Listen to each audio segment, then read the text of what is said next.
You are a lazy wife. See how filthy everywhere is. Because you gave birth to twins? My mother gave birth to 5 at once. Every family looks perfect from outside. Olakunle was a provider. Amanda was a hustler. Together, they were goals. But behind that beautiful door, a storm was quietly building. A husband who couldn't see, a wife who couldn't break, and 2 little boys who were about to teach their father the most expensive lesson of his life. This story will make you laugh, it will make you cry, and it will make you look at the people you love very differently. Stay with me. But before we dive in, let me know where you are watching from. Nigeria, Ghana, United States, Uganda. Having you here from across the globe genuinely means a lot. Thank you so much. Now, let's get into it. Gather close, everybody. Let me tell you a story. A story about love, about family, about a man who had everything in front of him and almost couldn't see it. There was a man named Olakunle. Now, Olakunle was not a perfect man, but he was a good man. He woke up every morning with one goal in his heart: to provide, to protect, to make sure the woman he loved never lacked anything. He would press his shirt, pick up his bag and step out into the sun without complaining, because that is what love does. It shows up. And his wife, Amanda. Amanda was something else. Oh, this woman didn't just sit at home and wait for her husband's money. No, no, no. She had her own boutique, imported designer clothes, the kind that make other women stop and stare. She had taste, she had drive, she had fire. Together, they were a team. Monday to Friday, head down, working, hustling, building. Then weekend came and they lived. Cinema, shopping, parties, laughter that echoes through their home like music. You see, this is what people don't understand about a happy home. It is not built by luck. It is built by 2 people choosing each other every single day. And Olakunle and Amanda, they were choosing each other well. Their future was bright. Their love was real. Their home was full of warmth. But you know what our elders say? The sweetest fruit is always the one the storm will taste first. Nobody told Olakunle. Nobody warned Amanda. The storm was already gathering. Now listen closely, because this is where the story begins to turn. It started with good news. Amanda was pregnant. Olakunle jumped with joy when he heard it. The kind of joy that makes a grown man act like a small boy. He was calling everybody. His mother, his friends, his colleagues at work. My wife is pregnant, oh, God has done it. And Amanda, she was glowing, beautiful, the kind of pregnant woman that makes other women smile just by looking at her. But slowly, quietly, something began to shift. The morning sickness came first. Then the fatigue that sat on Amanda's body like a heavy bag of cement. She would wake up and first thing her body told her was go back to bed. Now Olakunle, he didn't complain at first. He told himself it is normal. She's carrying my child. He would manage. He would cope. But as the months stretched on, the house became less tidy. Meals came later. The boutique visit became shorter. And Amanda, the strong, fire-driven woman he married, was now moving like someone carrying the whole world on her waist. Because she was. Going alive inside you is not a small thing. Your body is no longer just yours. Every energy, every breath, every movement belongs to that child first. But did Olakunle fully understand this? That is the question. He watched. He kept quiet. He told himself it was temporary. After the baby comes, he thought everything will return to normal. Olakunle, my brother, if you knew, our elder says, a man who expects the river to stop flowing after the rain has never truly washed water. The baby was coming, and with it, everything was about to change. Nobody prepared them for this. The day Amanda went into labor, Olakunle drove so fast to that hospital, you would think he was the one in pain. He held her hand. He paced the corridor.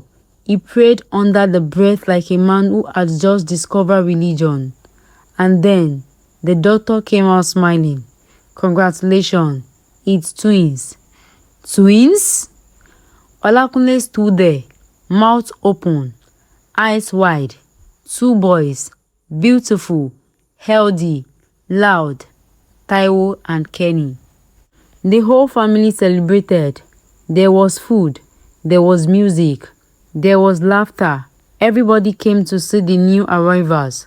Everybody praised Amanda. Everybody praised Olakunle.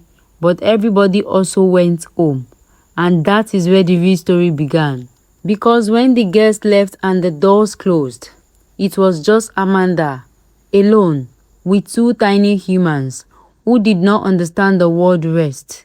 Taiwo would cry. Amanda would rush to Taiwo. The moment Taiwo settled, Kenny would start. And the moment Kenny was quiet, Taiwo remembers he was also a baby and started again, all through the night. Amanda stopped sleeping, not because she didn't want to, but because there was simply no time. By the time she nursed one, rocked the other, warmed a feed, the sun was already rising, and the whole circle started again. The house, it suffered. Clothes piled up. Dishes sat in the sink. The floor that used to shine now told the story of a woman who was running on empty. And when Olakunle returned from work each evening, he saw the mess. He did not see the war Amanda has been fighting all day. He saw only the mess. Our elder says, until the lion learned to write, every story will glorify the hunter.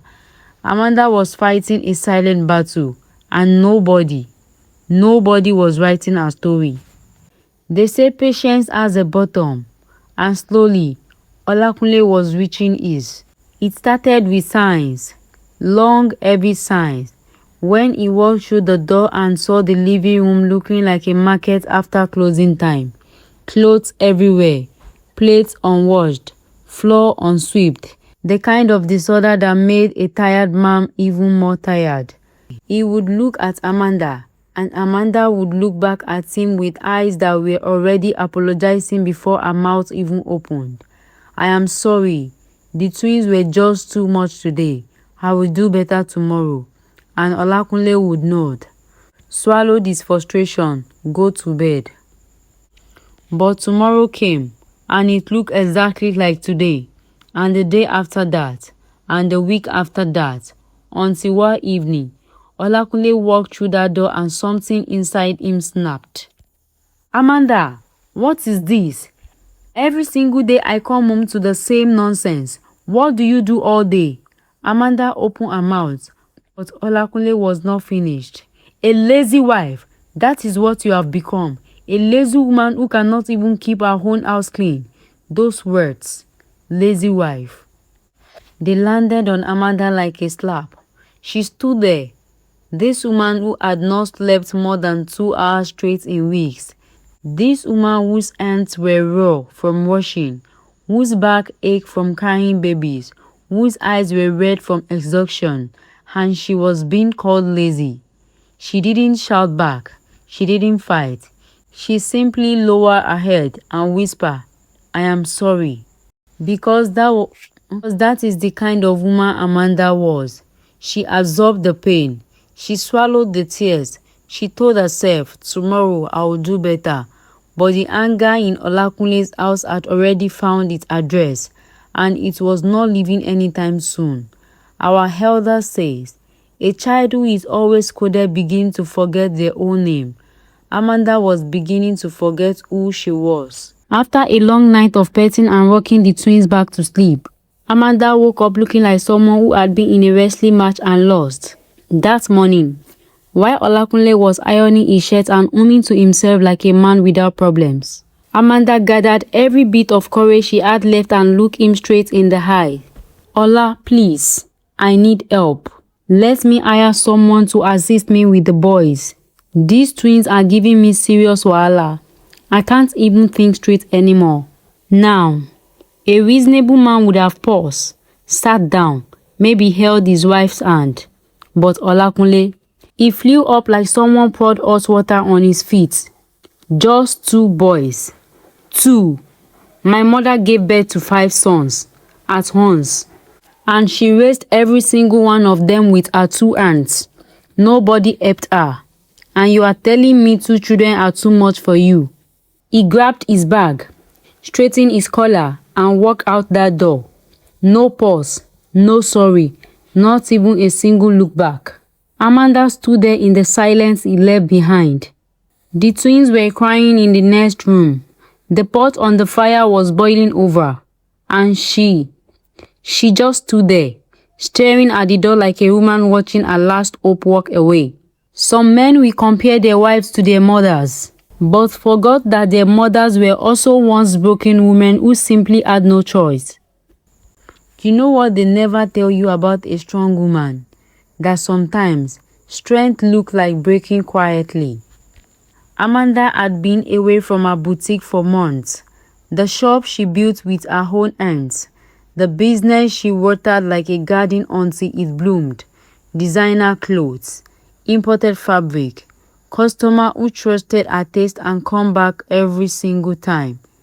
All of it, sitting, waiting, while Amanda was fighting a battle nobody could see.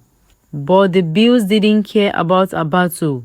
So one morning, Amanda tied her wrapper tight, whispered a prayer and made a decision. It was time to go back. She arranged the twins as best as she could, found a neighbor to check in on them, opened her boutique door and stepped back into the woman she used to be, even if only for a few hours. But this is where the real struggle began, because now Amanda was carrying everything at once. Wake up before sunrise, feed the twins, rush to the boutique, attend to customers, restock, manage sales, rush back home, cook, clean whatever little she could, nurse the twins again, repeat, every single day. There was no pause button, no help, no rest. And Olakunle, he still come home to a house that wasn't perfect. He still found dishes in the sink. He still saw scattered clothes and unswept floors. And the complaints kept coming. What he didn't see was Amanda waking up at 4 a.m. What he didn't see were the tears she carried in the bathroom so that the twins couldn't hear. What he didn't see was a woman running on faith alone, because her body had already given up. She was holding the business, holding the baby, holding the home, and trying desperately to hold herself together. Our elders say, the tree that survives the storm does not celebrate. It is too busy still standing. Amanda was still standing, but for how long? Only God knew. Then one afternoon, Amanda's phone rang. It was her supplier. Madam, your goods are ready, oh, but you need to come and clear them yourself this time. No other way. Amanda's heart sank and dropped at the same time. This was the restock she had been waiting for. The one that would bring fresh stock into her boutique. New designs, new collections. The kind of delivery that could turn her business around and put real money back in her hands. But it meant traveling for one whole week. She sat down with Olakunle that evening, explained everything calmly.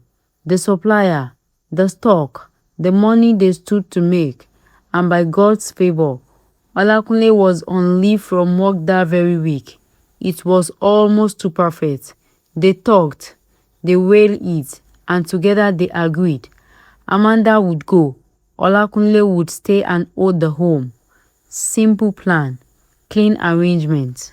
Olakunle even drove out to the airport himself. Bags packed, ticket booked, mission clear.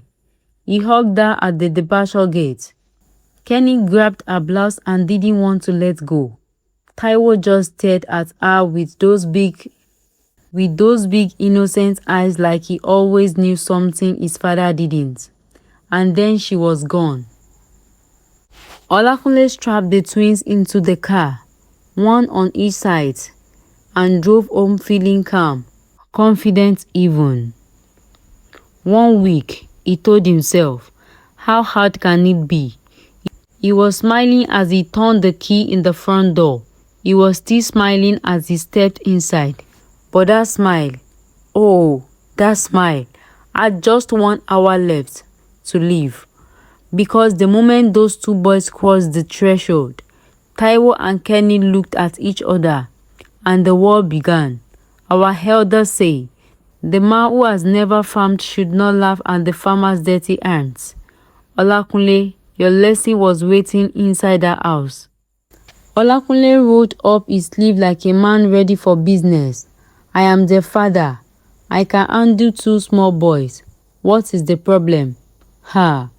Olakunle. He settled the twins in the living room with their toys and disappeared into the kitchen to cook. Simple enough. Just a quick meal for 2 small children. Nothing complicated. But when he walked back into the living room, he stopped. He blinked. He looked again. Taiwo and Kenny had turned that living room into a complete disaster zone. Cushions on the floor. Toys scattered from one wall to the other. The small stool was upside down. And Kenny was sitting in the middle of it all, looking completely unbothered like a king surveying his kingdom. Olakunle took a deep breath, cleaned everything, called them to eat. And this is where it got interesting. He set the food down and picked the spoon. Taiwo, open your mouth. Taiwo, open your mouth. Daddy, feed me first. Kenny screamed immediately. Kenny, I said Taiwo first. No, Daddy, me first. Both boys erupted at the same time, crying, shouting, hands grabbing. Olakunle looked left, looked right, and in a moment of pure desperation, used both hands to feed both boys simultaneously. Then the boys announced they wanted to feed themselves. Olakunle, exhausted and outnumbered, surrendered. In 3 minutes, food was on the table, food was on the floor, food was on their clothes, food was everywhere, except inside their stomachs. Night came and brought zero mercy. Taiwo cried. Kenny cried. Olakunle walked one. The other screamed louder. He carried one on his back and one on his chest, moving from rooms to rooms like a man doing a midnight parade. By morning, Olakunle's eyes were red. His back was aching. His spirit was shaking. He picked up his phone and called Amanda. Sweetheart, when exactly are you coming back? Our elder says, the moon looks beautiful from a distance, but nobody talks about the craters. Olakunle was standing inside the crater. Now, day 3 arrived, and it arrived mercilessly. Taiwo and Kenny woke up before the sun even had the courage to rise, and from the moment their eyes opened, they were ready, fully charged, completely unstoppable, like 2 tiny soldiers who had slept well and were reporting for duty. Olakunle had not slept at all. He dragged himself to the kitchen, managed to cook something, anything. His hands were moving but his eyes were somewhere far away. The kind of tired that sleep alone cannot fix. The kind of tired that sits in your bones. He set the food on the table, turned around for 1 second. Just 1 second. And when he turned back, Kenny had already buried both hands inside the pot, Taiwo was pouring his juice on the dining chair, and somehow, in that 1 second, the floor had become a canvas and the food was the paint. Olakunle sat down slowly in the middle of that chaos. He didn't shout. He didn't clean. He just sat there. And that is where it hit him. Like a thunderbolt. Like a cold water poured on a sleeping man. Like the hand of truth grabbing him by the collar and forcing him to look. He looked at the scattered food. He looked at the upturned chair. He looked at the clothes piled on the couch that he didn't touch in 2 days. And he heard his own voice, his own words, echoing back at him. Lazy wife, what do you do all day? You can't even keep your own house clean. Those words, it worked. And right there, sitting in the middle of that beautiful disaster, Olakunle covered his face with his both hands because he finally understood Amanda wasn't lazy. Amanda was human. She had been doing this alone every single day, without rest, without help, without any acknowledging the silent war she was fighting inside these 4 walls. And what did she get in return? Accusation, anger, shame, a tear, just one, escaped from the corner of Olakunle's eyes. He didn't wipe it immediately. He left it to fall, because some lesson need to be felt all the way down. Our elders say, a man who refuses to listen will one day sit in the very fire he ignored. Olakunle was sitting in that fire now, and it was burning. By day 5, pride had left the building. Olakunle was a shadow of the confident man who had waved Amanda goodbye at the airport just days ago. His shirt was rumpled. His eyes were swollen. There was full stain on his trouser that he had given up trying to clean. And Taiwo and Kenny, God bless them, were still going strong like 2 generators that never runs out of fuel. He picked up his phone, called his sister. I need help. Please, I am begging you. His sister laughed so hard, he had to remove the phone from his hair. But she came through and recommended a caregiver, a warm, experienced woman named Mama Ife, who had handled children all her life and wore patience on her face like a permanent feature. The moment Mama Ife walked through that door, something shifted. She looked at Taiwo and Kenny with the eyes of a woman who had seen wars and survived it. She clapped her hands thrice, firmly but warmly, and spoke to those boys in a tone that was somehow both gentle and completely authoritative. Taiwo stopped running.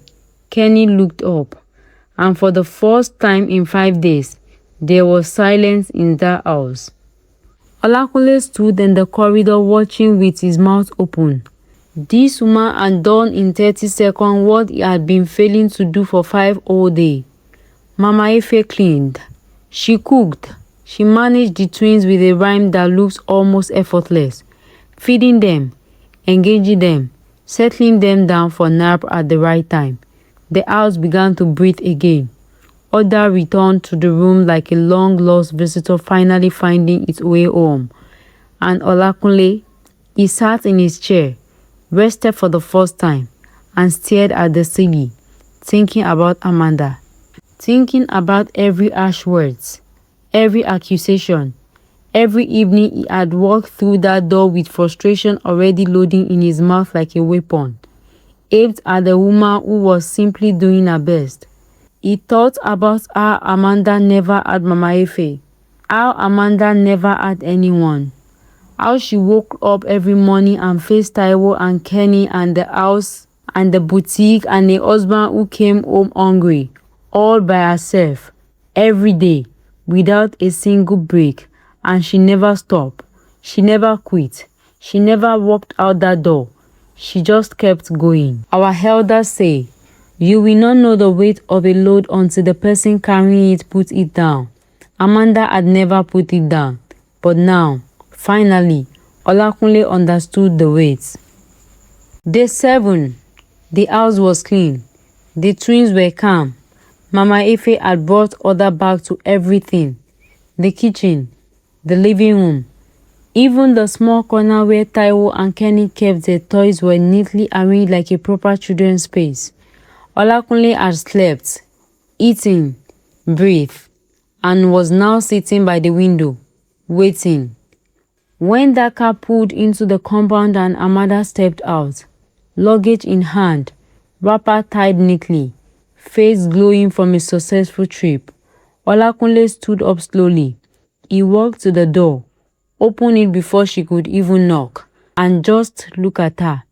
Amanda stepped inside immediately. Her eyes moved around the house. She noticed Mama Ife quietly folding laundries in the corner. She noticed the twins running to her with their arms wide open, screaming, "Mommy, mommy!" She noticed the way Olakunle was standing, not with his usual chest-forward confidence, but with something softer, something humbled. She knew. She didn't need a speech. She didn't need a confession. 7 days away and the evidence was written all over her husband's face like a letter he had no choice but to sign. But Olakunle spoke anyway, because some things need to be said out loud. He walked to her slowly, took her hand in both of his, and looked her straight in the eyes. This strong, beautiful woman who had been holding his world together while he stood at the door criticizing the view. "Amanda." His voice was quiet, steady, but carrying the weight of everything he had finally understood. "You are not lazy. You never were. You are the stronger person in this house, and I was too blind and too proud to see it. I am sorry. Truly, I am sorry." Amanda looked at him for the moment. Then she smiled. Not a bitter smile. Not a smile that said, "I told you so," but the warm, forgiving, deeply African smile, a woman whose heart was big enough to hold pain and love at the same time. She squeezed his hand. "Just don't forget it." And that was enough. From that day, Olakunle never complained again.